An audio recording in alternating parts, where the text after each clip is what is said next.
नमस्कार, आप देख रहे हैं एनबी न्यूज 24x7 नीलम बोध के साथ। साथियों, मणिपुर की घटना आप भूले नहीं होंगे। नूह के दंगे भी आप भूले नहीं होंगे। जब जब मणिपुर की घटना का जिक्र होता है या नूह के दंगे का जिक्र होता है तो शायद आप लोगों की रूह कांप जाती होगी। लेकिन साथियों, हम देख रहे हैं कि 2014 के बाद में लगातार, चाहे पुलवामा अटैक हो, नूह के दंगे हो या तमाम ऐसी घटनाएं हो या मणिपुर हो, एक के बाद एक घटनाओं को अंजाम दिया जा रहा है। आखिर इनके पीछे कौन है? क्या राजनीतिक शक्तियां? क्या वो लोग जो नहीं चाहते कि इस देश में एक विशेष वर्ग के लोग सुरक्षित रहे या अपने हक अधिकारों के साथ जी सके? जी हाँ साथियों, अभी संभल में जिस तरह से विभत्स घटना घटी, जिस तरह से खुले तौर पर तांडव हुआ, जिस तरह से खुले तौर पर गोलियों की बौछार हुई, जिस तरह से खुले तौर पर आंसू गोलों की बौछार हुई, जिस तरह से संभल के दंगों में 4 मुस्लिम युवा एक के बाद एक मौत के घाट उतार दिए गए। आखिर मौत के घाट उतारने वाले कौन थे? बताया जा रहा है कि गोलियां पुलिस की तरफ से चली थी, लेकिन जब पुलिस प्रशासन से बात की गई तो पुलिस प्रशासन ने इस घटना से पल्ला झाड़ते हुए कहा कि जो भीड़ थी, भीड़ में से गोलियां चली। और आखिर गोली चलाने वाले कौन थे? साथियों, अभी 24 तारीख को 9 सीटों पर उपचुनाव हुए और ठीक उपचुनाव के बाद संभल में इस तरह की घटनाएं सोचने पर मजबूर कर देती हैं। भारत के इतिहास में ये पहली बार नहीं हुआ और 2014 से लेकर अब तक की अगर मैं बात करूं तो आप देख रहे हैं कि भारत में बड़े बड़े दंगे एक के बाद एक हो रहे हैं। और जब कहीं ना कहीं चुनाव होते हैं तो तब इस तरह के दंगों को अंजाम दिया जाता है। और आज सोचना पड़ेगा कि भले कल भारत देश में संविधान दिवस के उपलक्ष्य में बड़े बड़े कार्यक्रम आयोजित किए गए, कल भले भारतीय जनता पार्टी की तरफ से संविधान दिवस की जो प्रस्तावना है उसका वाचन किया गया, लेकिन क्या फायदा? एक तरफ तो हम कहते हैं कि हम भारत के लोग, लेकिन दूसरी तरफ वहीं हम जाति, धर्म, क्षेत्र, भाषा में बांटकर एक दूसरे पर नरसंहार करवा रहे हैं, गोलियां चलवा रहे हैं, लाठीचार्ज करा रहे हैं, पत्थरबाजी करा रहे हैं। तो कहां के हम लोग हो गए? क्या भारत का संविधान आपको इसी तरह से जीने के लिए प्रेरित करता है? शायद आज अगर परम पूज्य बाबा साहब जिंदा होते और जिन परिकल्पनाओं को लेकर परम पूज्य बाबा साहब ने इस भारत देश का संविधान लिखा था, शर्म आती है कि आज भारत देश के लोग उस संविधान की खुलेआम धज्जियां उड़ा रहे हैं। साथियों, संभल की पूरी घटना कहीं ना कहीं एक साजिश का शिकार है। कहीं ना कहीं पूरी प्लानिंग के तहत इस घटना को अंजाम दिया गया है और इसी पर राष्ट्रीय राजनीतिक विश्लेषक निशांत वर्मा ने अपनी रिपोर्ट प्रस्तुत की है। तो आइए वो रिपोर्ट देखिए और आप खुद सोचिए कि आखिर आज इस देश में चल क्या रहा है और किस तरह से हम लोग कहते हैं कि हम संभल में शाही जामा मस्जिद के सर्वे को लेके क्या हुआ, आप सबने देखा, पूरी दुनिया ने देखा। लेकिन कुछ चीजें ऐसी हैं जिसमें सवाल खड़ा होता है, क्या वहां की पुलिस झूठ बोल रही है या वहां की पुलिस सच कह रही है? सबसे पहले मैं यह बता दूं, वर्दी का सम्मान करना हम सबका फर्ज है और मैं बहुत तहे दिल से करता भी हूं। लेकिन हम जानते हैं बहुत से पुलिस वाले झूठ भी बोलते हैं, गैर कानूनी काम भी करते हैं। लिस्ट बहुत लंबी है, गिनाने की आवश्यकता नहीं है। बिना किसी पे उंगली, बिना किसी पे आरोप लगाए मैं आज आपको कुछ चीजें दिखाऊंगा और अंत में आप लोग तय करेंगे कि क्या संभल में हुए वारदात के समय वहां के जो पुलिस वाले थे, क्या वो झूठ बोल रहे हैं, क्या उन्होंने गैर कानूनी काम किया है, या फिर वो सही बोल रहे हैं और उन्होंने बिल्कुल देश की रक्षा की है। आइए मैं जिन बातों को आपके समक्ष रखना चाहता हूं उसको पहले बहुत शॉर्ट में समझा दूं। नहीं, मैं वहां क्या क्या हुआ वो नहीं बताऊंगा, मैं सिर्फ पुलिस की कार्यवाही पे बात करूंगा। सबसे पहले तो हम आपको ये एक वीडियो दिखाएंगे जिसमें उत्तर प्रदेश पुलिस के पास आंसू गैस छोड़ने की जो गन है, हथियार है, वो जब चलती है तो फिर उसमें साफ दिखता है कि जैसे ही गोला दगा, एक धुएं की ट्रेल यानी धुएं की लाइन बंदूक से आगे तक चल के साथ में जाती है, क्योंकि वो उसका तरीका है। हम सब जानते हैं कि आंसू गैस जब छोड़ा जाता है तो धुएं की एक लकीर बनाता हुआ गोला जाता है। यही चीज आप वीडियो में देख पाए। यह मैंने इसलिए बताया क्योंकि वहां पे टीयर गैस यानी आंसू गैस के गोले छोड़े गए थे, क्योंकि तादाद बहुत ज्यादा थी जिसे तितर बितर करना बहुत जरूरी था। तो यह बात तो सही है, बस ये वीडियो मैंने इसलिए आपको दिखाया, आगे भी काम आएगा। याद रखिएगा कि जिस बंदूक से या हथियार से आंसू गैस यानी टीयर गैस का गोला छोड़ा जाता है, वो बंदूक से लेके आगे तक एक सफेद लकीर बनाता हुआ धुएं की जाता है, जो आपने देखा। अब हम चलते हैं कुछ और वीडियोस पे, लेकिन सबसे पहले मैं सुनवाता हूं वहां के कप्तान साहब, जिन्होंने एक न्यूज चैनल को अपना इंटरव्यू उस हालात हाजरा में दिया, उसके बाद दिया। कप्तान साहब को पहले सुनते हैं, उन्होंने खास क्या बात कही जो आज का मुद्दा बनेगा। सुनिए। क्या हुआ था उस वक्त की फायरिंग में 4 लोगों की जान वहां पर गई है।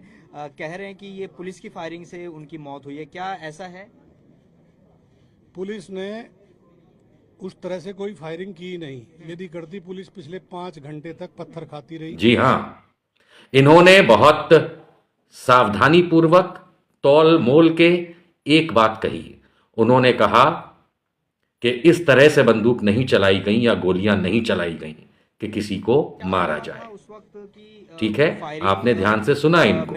चार इन्होंने लोगों की जान अपने वहां पर वक्तव्य गई है। में कह रहे हैं कि उस पुलिस की हालात फायरिंग में, से उनकी मौत उन हुई है। हालातों क्या के ऐसा है? बाद टीवी इंटरव्यू पुलिस ने अपनी बाइट देते हुए साफ उस तरह शब्दों से में कोई कहा, फायरिंग की नहीं। यदि करती पुलिस पिछले 5 घंटे जी, तक पत्थर खाती साफ रही। शब्दों में कहा कि इस तरह से गोली नहीं चलाई गई थी कि कोई मरे या किसी को नुकसान हो। लेकिन कप्तान साहब के शब्दों का एक मतलब तो साफ है कि गोली चलाई गई। गोलियां भी चलाई गई हो सकती हैं, है ना? लेकिन तात्पर्य यह निकल के आता है, क्योंकि मीडिया रिपोर्ट में भी छपता है कि पुलिस का यह कहना है कि गोली ही नहीं चलाई गई। लेकिन कप्तान साहब कहते हैं कि गोली तो चलाई गई, मतलब तो यही निकलता है, लेकिन उस तरह से नहीं चलाई गई कि जान माल की हानि हो। ठीक, चलिए आगे बढ़ते हैं। कुछ वीडियो के अंश देखते हैं जो सोशल मीडिया से ही मिले हैं। आइए।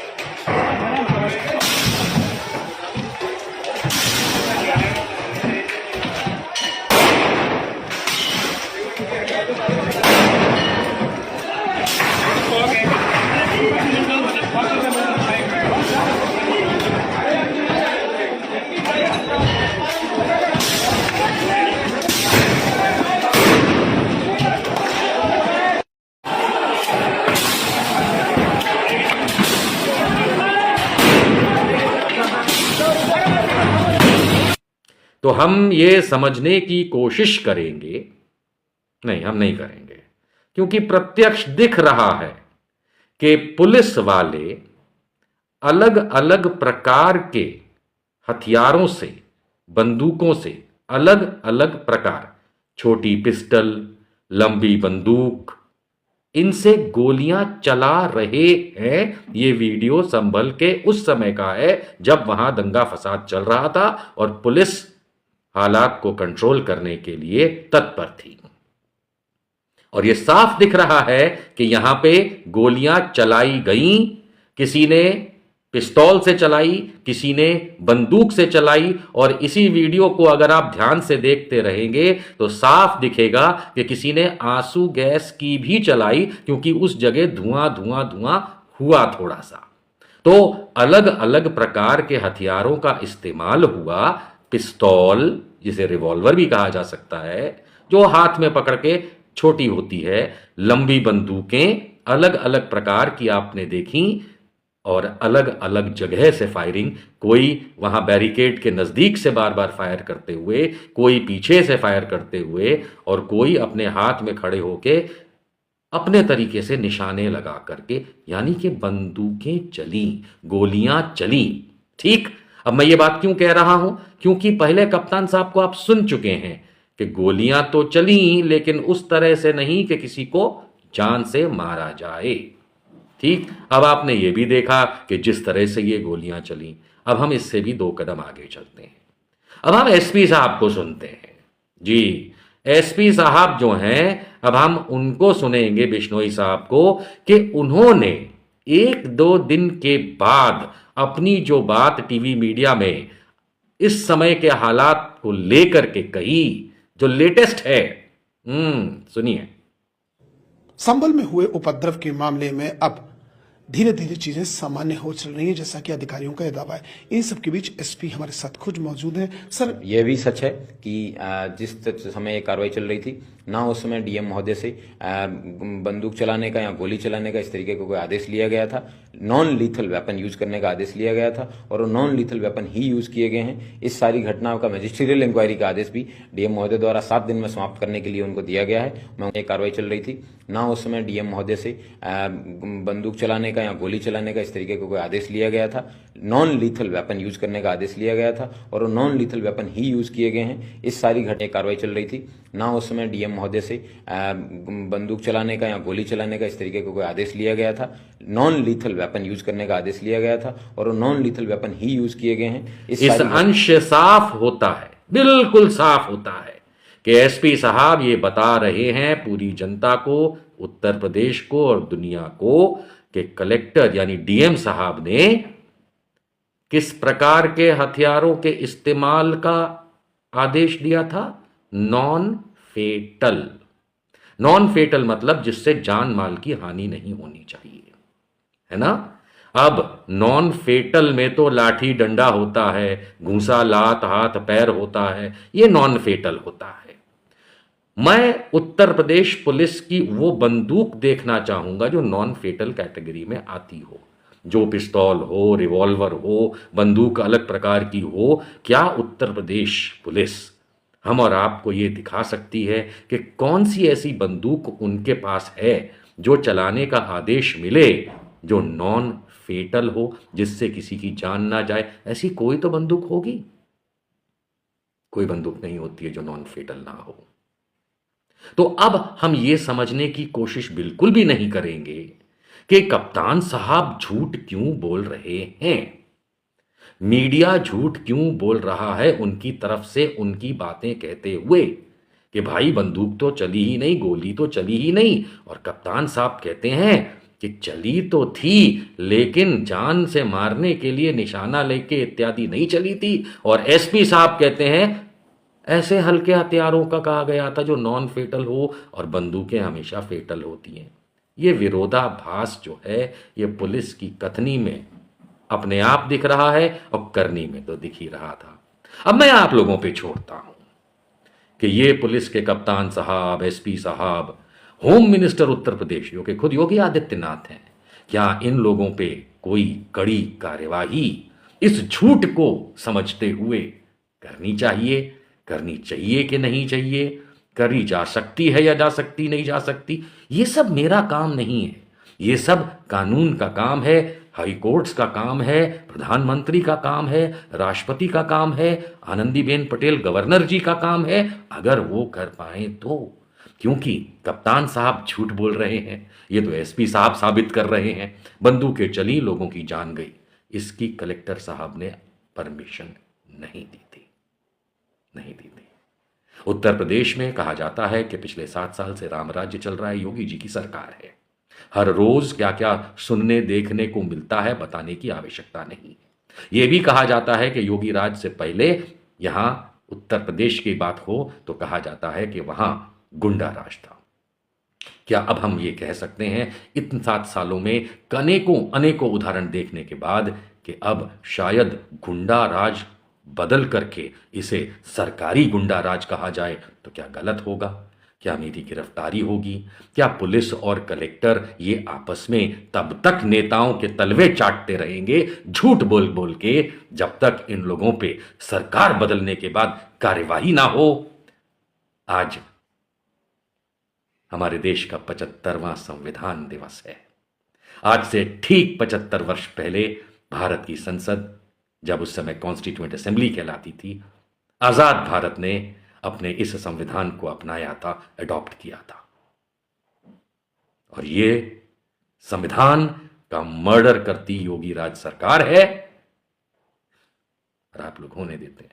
करिए वोट, कोई प्रॉब्लम नहीं है, जिताइए इन लोगों को जो आप लोगों का सुख चैन छीनने को तैयार हैं। और संविधान दिवस पे कप्तान साहब अनुज चौधरी और एसपी साहब बिश्नोई, आपसे आखिरी सवाल, शर्म आती है कि इसी संविधान की कसम खा के पुलिस की वर्दी पहनते हो, पुलिस की वर्दी में हत्यारे बन के घूमते हो? बेशर्म लोग। तो साथियों, आप सभी ने पूरा वीडियो देखा, तो मैं चाहूंगी आप इस वीडियो को लाइक करें, शेयर करें और कमेंट करके बताएं कि आप इस घटनाक्रम को किस तरह से देखते हैं और भारत देश में भाईचारा स्थापित करने के लिए किस तरह से आप प्रयास करना चाहते हैं। क्योंकि आज के जो राजनीतिक लोग हैं, जो सत्ताधारी लोग हैं, वो कभी भी आपको एक नहीं होने देंगे। कभी जाति के आधार पर, कभी धर्म के आधार पर, कभी क्षेत्र के आधार पर वो लगातार आपको बांटते रहेंगे। तो निर्णय आपका है, आपको फिर से नूह जैसे दंगे या मणिपुर जैसी घटनाएं या संभल जैसे दंगे कराने हैं या अपनी एकता का परिचय देते हुए सड़कों पर उतरना है और इन सत्ताधारी लोगों को मुंह तोड़ जवाब देना है।